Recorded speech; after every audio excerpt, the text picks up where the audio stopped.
Hi అండి. అందరికీ నమస్కారం. Welcome to my channel. ఈ వీడియోలో ప్రభుత్వ ఉద్యోగులకు మరియు పెన్షనర్లకు 5 ఏళ్లు రద్దు స్పష్టం చేసిన ప్రభుత్వం. దీనికి సంబంధించిన పూర్తి వివరాలు ఈ వీడియోలో తెలుసుకుందాము. వీడియో అయితే ఎక్కడే గాని స్కిప్ చేయకుండా ఎండ్ వరకు చూసేయండి. అప్పుడే ఇన్ఫర్మేషన్ పూర్తిగా అర్థమవుతుంది. అలాగే వీడియో చూస్తున్న ప్రతి ఒక్కరు వీడియోకి లైక్ చేయండి ఫ్రెండ్స్. ఈ వీడియోని తోటి ఉద్యోగ, పెన్షనర్ మిత్రులతో అయితే షేర్ చేయండి. కొత్తగా మన ఛానల్‌ని చూస్తున్నవారు ఇంకా ఎవరైనా సబ్స్క్రైబ్ చేసుకోకుంటే వెంటనే మన ఛానల్‌ని సబ్స్క్రైబ్ చేసుకోండి. సో, దీని ద్వారా నేను చేసే లేటెస్ట్ వీడియోస్ అన్నీ మీ వరకు రీచ్ అవుతాయి. ఇక ఆలస్యం చేయకుండా వివరాల్లోకైతే వెళ్ళిపోదాము. ఫ్రెండ్స్, ఇక విషయానికి వచ్చినట్లయితే ప్రభుత్వ ఉద్యోగుల పదవి విరమణ వయసుపై తాజా సమాచారం అండి.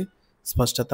కేంద్ర ప్రభుత్వ ఉద్యోగుల పదవి విరమణ వయసు పెంపుపై జరుగుతున్న ప్రచారం PIB press information bureau fact check విభాగం ఖండించింది. పూర్తి స్పష్టత అయితే ఈ మేరకు ఇచ్చింది. సోషల్ మీడియాలో కొన్ని వార్తా కథనాల్లో వస్తున్నటువంటి వార్తలు నకిలీవని తేల్చి చెప్పింది. ముఖ్యమైన విషయాలు. వయస్సు పెంపుపై వదంతులు. కేంద్ర ప్రభుత్వ ఉద్యోగుల రిటైర్మెంట్ వయసును 65 ఏళ్లకు పెంచేందుకు కేంద్రం కొత్త విధానాన్ని తీసుకొచ్చిందనే ప్రచారం అనేది అవాస్తవము. ఎటువంటి ప్రతిపాదన లేదు. ప్రభుత్వ ఉద్యోగుల పదవీ విరమణ వయసును పెంచే ప్రతిపాదన తమ పరిధిలో లేదని, పరిశీలనలో కూడా లేదని కేంద్ర మంత్రి జితేంద్ర సింగ్ గతంలోనే స్పష్టం చేశారు. ఇది అందరికీ వర్తిస్తుంది. ప్రస్తుత ప్రామాణిక వయసు 60 ఏళ్ళు. ప్రస్తుతం కేంద్ర ప్రభుత్వ ఉద్యోగుల ప్రామాణిక పదవీ విరమణ వయసు 60 సంవత్సరాలుగానే ఉంది. ఉద్యోగులు ఈ వయసుకు చేరుకున్న నెలాఖరులో రిటైర్ అవుతారనమాట. మరి కొన్ని ప్రత్యేక కేసులలో మినహాయింపులు.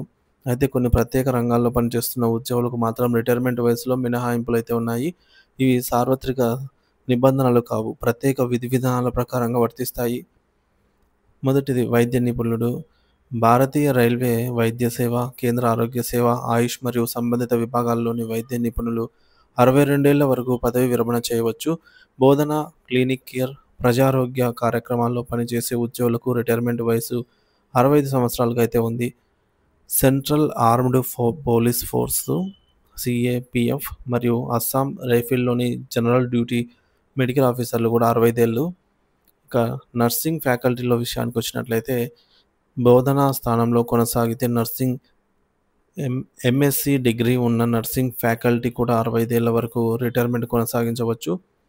మూడోది సీనియర్ అడ్మినిస్ట్రేటివ్ పదవులు.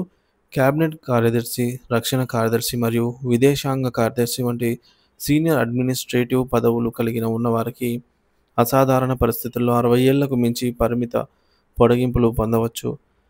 కాబట్టి ప్రభుత్వ ఉద్యోగుల పదవీ విరమణ వయసు 65 ఏళ్లకు పెరుగుతుంది అనే వార్త అనేది కేవలం వదంతి మాత్రమే. ప్రస్తుతానికి అలాంటి ప్రతిపాదన ఏదీ లేదని పిఐబి ఫ్యాక్ట్ చెక్ స్పష్టం చేసింది. అటువంటి నకిలీ వార్తలను నమ్మవద్దని, ప్రామాణిక సమాచారం కోసం అధికారిక ప్రకటనలు మాత్రమే అనుసరించాలని ఈ మేరకు సూచించింది.